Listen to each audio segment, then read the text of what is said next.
Boop dee boop boop boop boop boop boop boop boop boop boop boop boop boop boop boop boop boop boop boop. Hi, I'm Mark Phillips, and welcome to another episode of the Wineoceros Show. As always, I'm here with my co-host Carol with an E. How you doing, Carol? She's doing great. We're doing great. We've just been playing dominoes. Uh, Carol's new to dominoes. It is fun, isn't it? And I taught her how to play, and we had bubbly and played dominoes. So we've had a little bit to drink, a little bit to drink. Oops. We'll have some more because, we're just that kind of folks.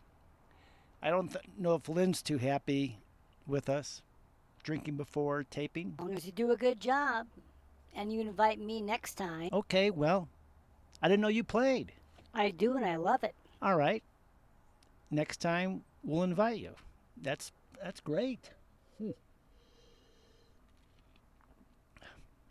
Anyway, we've had a lot of fun. We're in very good moods, and we don't care who won. It's just a fun game. We started off with straight dominoes, and once Carol got the hang of that, then we played 5, 10 dominoes where you add up the ends to multiples of 5. My favorite game. One of my favorite things to do in life. Playing dominoes and drinking bubbly. What a great life this is. And especially in quarantine, when you're locked down, it's great home activity. So today's episode is why it's stupid to buy expensive wine. And, kind of a in-your-face kind of title, but it's really true. In 30 years of being in the wine business, I've seen it so many times, and we've experienced it personally. It's nutty, especially if you don't know a lot about wine. It's just a waste of money. So I think there is a time when it is good to buy expensive wine, and that's when you're trying to impress someone. But the key thing is they have to know how much you paid for the wine. Maybe not the dollar amount on the nose. You have to say, I paid this much. But they have to know it's an expensive wine that you paid a lot of money for it. Because it won't be by the taste. And this is something that we may differ a little bit on. But I'm not sure if I've mentioned this in earlier episodes. We've only had 3, but I forget pretty quickly. I've done thousands of tastings, literally, and with literally tens of thousands of people over the last 30 years in teaching wine. And where it's a blind tasting, where I put an expensive wine in the tasting against much less expensive wine, even box wine. And they just taste the wines, on their own, and they choose their favorite wine. And over 90% of the time, maybe even higher than that, I haven't detailed all the data, but by far the majority of the time, the people choose the less expensive wine as their favorite wine.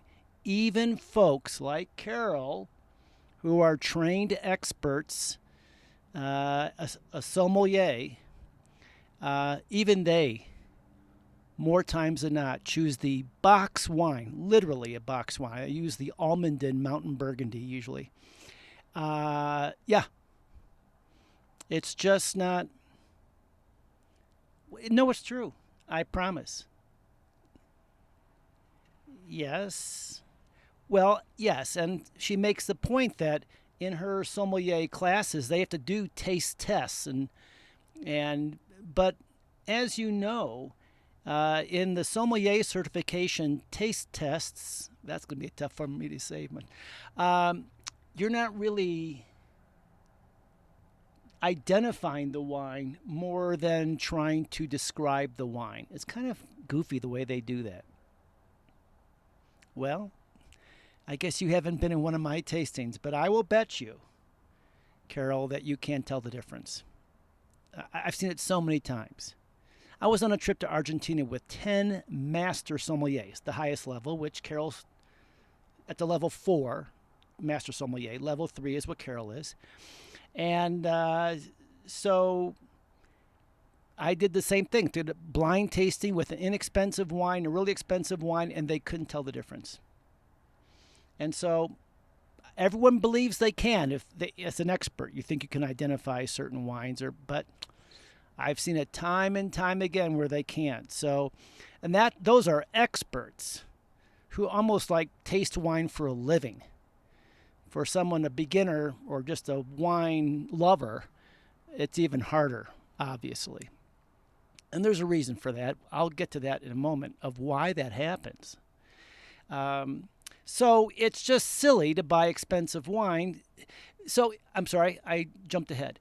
So to try to get an expensive wine, like you come over to someone's house to dinner party and you bring expensive wine, and if they don't know it's expensive, you just pour the wine, they may not like it. As the data shows from all my blind tastings, people generally don't like expensive wine unless they know it's expensive. And so many times I would get a bottle and say, this is a $200 bottle of wine, and pour it for people, and they all love it because it's like self-fulfilling prophecy. They love it because they think they should love it. Their brain tells them they should love it because it's expensive. When really, in a blind tasting, that same wine they wouldn't like. A zillion times over. That's how it happens. And everyone thinks they might be different, but believe me, it's very, very, very rare, and I would bet any amount of money with anyone to do these kind of tastings to show them that they really don't. They may not be able to find the expensive wine or like the expensive wine. So there is a good reason to buy expensive wine if you want to impress someone. And they know the price or they know it is expensive. Then okay, that you went out of your way to pay that kind of money for wine. Good. Otherwise, for taste alone, forget it. I know, I do too. And we know better. Well, I think we're on the same page on this. Yes, we still, if something great happens, I woke up today, I'm alive. Oh, let's go celebrate. And let's get a nice bottle of wine. Not just the average stuff we want. Let's get a nice one. We do it. We all do it. I still do it. But I'm a little bit better. I don't go crazy. I don't go for like the price point's not that important necessarily, but I know enough about wine to avoid the traps that I'm about to tell you in buying expensive wine. So, I mean, it would be rare for me to spend more than $50 for a bottle of wine in a store. A restaurant, is going to be twice that or more. I'd be more apt to almost do it in a restaurant and pay more for it than from a store. But we'll talk about that. Because the odds of you getting a good bottle of wine that you think is worth it is very rare. And if you're going to be celebrating with someone, let's say it's your special event. It's my birthday. It's your birthday. You finished high school, or it could be anything. And so you're gonna go get a special bottle of wine that you like. And we talked before the show. We each have a kind of a funny story about sharing a nice bottle of wine with other people. So you go first, Carol. I'm gonna have another more sip while you're doing that. And this is a national show. All right. That is funny. So, is that really true? So you would, if you had a nice bottle of wine, or you want to have a nice bottle of wine, you would prefer, and you told the host on this TV show, that you would prefer to have it by yourself versus with someone else and share it. Well, I mean, I do agree with you. Yes, that's right. How many times does that happen? A zillion times. Where you love the wine and the person you're with doesn't understand the wine or thinks it's lousy and they're a downer. Ah, they'll never like the wine like you'll want them to like the wine. Do they like it too much? Like, well, come on, they're just saying that, or they don't like it. When you're really wanting to get into a special wine, I agree. That's funny you said that. That you'd really prefer to have it on your own, just you and the wine. That's the team right there. Yeah, and mine is a little different. I went on it was a second date. The first date was really good. I'm burping because of bubbly.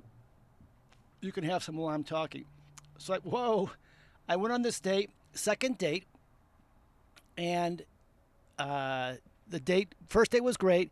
She invites me over to her place for the second date. Bring some wine. I'll make some nibbles. Here we go. So, trying to impress her, I bought a bottle of Cristal champagne. And this was probably 20 years ago. Woo, 25 years ago, maybe, I'm thinking. And it was $250 a bottle. It's expensive. But I had high hopes for that evening, if you know what I mean, Carol. Anyway, so I went over there, showed at the door, kind of showed the label when she opened the door, like, and she goes, "Oh, you brought bubbly. Woohoo." She had no idea what Cristal was. It could have been Corbel, for all she knew. And they're oh no, what a waste of money. And I can't tell her, oh, well, this is really expensive. Well, no. If they don't know, you look like kind of a goofball if you try to tell them it's expensive. It's cheesy. So I just had to go with it and hope maybe, whatever. I mean, I enjoyed it, and she'll enjoy it. She said, I love bubbly. So we poured a glass each of bubbly, and she was halfway done with her flute of bubbly, Cristal, and she goes, "Oh, you know how I love to have my bubbly?" She walks over to the refrigerator. We're in the kitchen having the nibbles, how the people congregate in the kitchen. And she gets a can of Red Bull out and pours it into the Cristal to top it up to the full glass. And of course, again, she didn't know it was expensive, but then that's good she didn't know it was expensive because I want someone to enjoy the wine like they want to. And if she likes Red Bull in her bubbly, then good for her. And I think if she knew it was expensive bubbly, she wouldn't have done that. And then she wouldn't have enjoyed it as well. Of course, I tried to drink most of the bottle myself then because I knew I was wasting it on her. But yeah, that's the thing. When you are having wine with people who don't get it or get that particular wine, it's kind of a downer to have with people like that. That's why it's just safer to have the really nice stuff on your own and get some decent wine for a date or whenever for other events, but not go crazy with them. So, yeah, I know. Can you believe it? Red Bull. That was wild. Never seen that before in my life. So the few reasons why it's stupid to buy expensive wine. One is the vintage. You have to know more about wine. This will be my general rule of thumb. This is not number one. This is the umbrella, and I'll list some reasons why. You have to know more about wine in general to buy expensive wine and make it worth your while. And if you don't, and most of you don't, know enough, really, to dabble in and buy expensive wines. Or you do, and you already are. But if you're not, then you don't. That's probably how it's going to come out. So, number one, you have to know the vintage. Yeah. Yes. Exactly right. We'll take Lafite Rothschild. That's fine. That's really expensive wine. but any wine. It, they can make a 2010, which is really good, and the 2011 could be really bad. But you still pay a mint for that 2011. So the year it was made makes a huge difference. And if you don't know that and you're paying $200 for a 2011, that's just going to be, and this happened to me with the 1991 Lafite Rothschild, funny enough. That's when I got arrested for selling that. That's probably still on the internet if you looked at. Put my name in and Lafite Rothschild. I bet that's still for getting arrested in Virginia. Okay, another story, another time, but I know about this, and so, sorry, I got an itch right there. The 1990 Lafite Rothschild and the 89 vintage were wonderful, superb, top, maybe the top ever for the 1990. And the 91 was awful, but really, yes, it was a little bit less expensive, but still hundreds. And I swear, when I had it, I could buy a wine for $10 and be just as good. So if you don't understand the vintages, and no one, do you keep up with that? Of course not. I don't either. I mean, no one does unless they're in the business, like working as a sommelier and stuff like that. Come on. It's too much. And so the vintage is not that important for wines under $30, let's say. It's not going to vary that much between the years, the wine itself.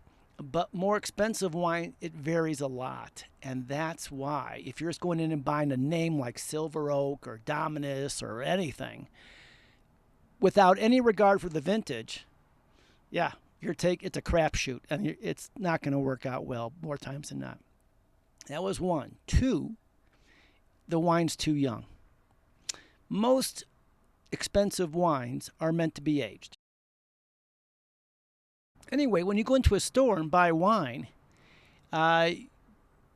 these more expensive wines, we're in 2020 right now, might be 2016, 2015 vintage, and maybe even younger, 2017 could be.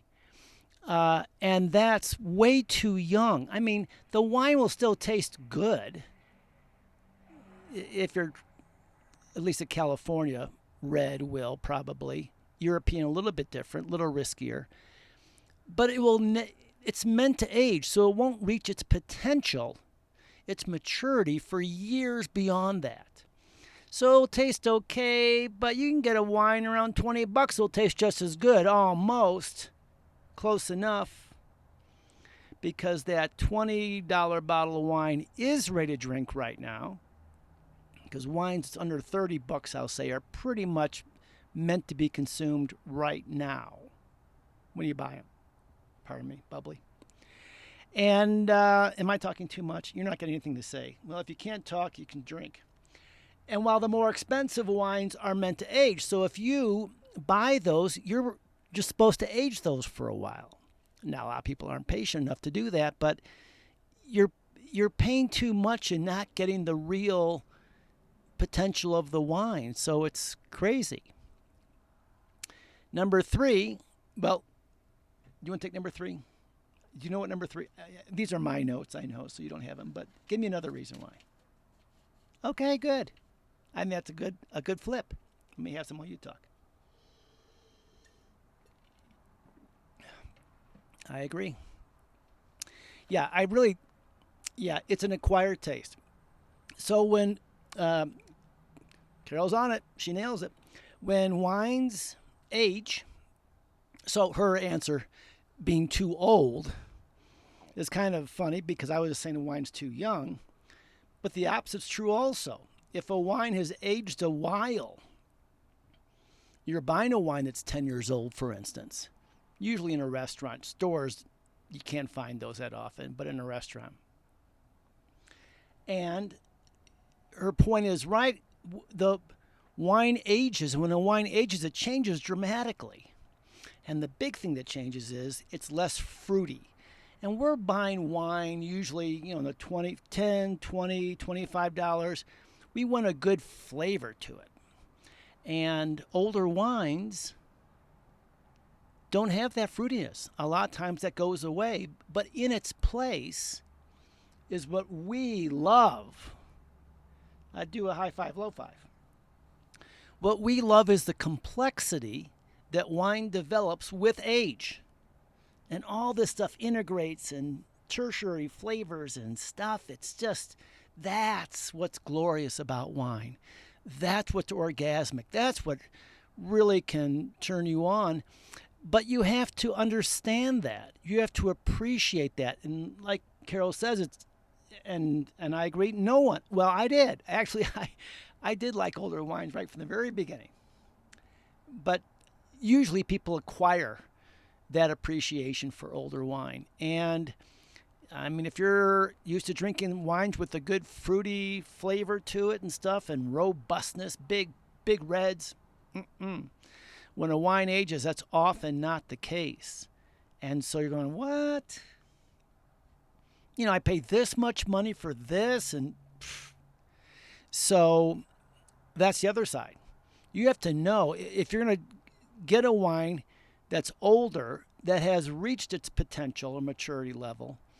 You better know you like older wines, because a lot of people don't. Good one, Carol, for off the top of your head on that one. Let's review. You have to know the vintage. If you drink it too young, you're wasting your money. It hasn't matured yet. If you get an old one, perfect time, you may not even like it because you may not like the flavor profile of older wine. And the last one, I think, I may have two more, is how it's been stored. If you do go with that older wine and it hasn't been stored properly, it could be, if you find it somewhere, you say, oh, I found a wine 10 years old, but where has it been stored that whole time? Because the storage can make a huge difference if the temperature wasn't right, exposed to heat and all that stuff. So if you don't know and you can't get good information, you're taking a big risk right there. I think those are the main ones. Are there any other ones that you want? I'm going to have a thing while you're thinking about it. Or I'll answer. Mm-hmm. Lynn, can I get the bottle? We're out. Here, give me that. Yeah, thanks. Perfect.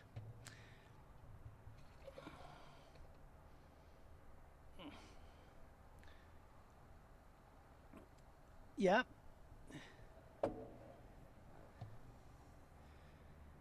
Well, there we go. I didn't have it, but she came up with it. You've heard it, I guess, while I was getting the wine. Yeah, you have to know about breathing and decanting. And we're going to, if you have an older wine, if you have an expensive wine, you have to know how to serve it.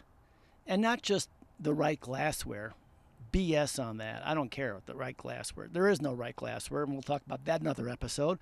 We're also going to talk about breathing or an aeration on wine, whether you use a aerator or a decanter and stuff like that. But yeah, that's key. When you have an expensive wine, I didn't think about that until you said that. That's a good one. Thanks, Carol. You have to know what to do.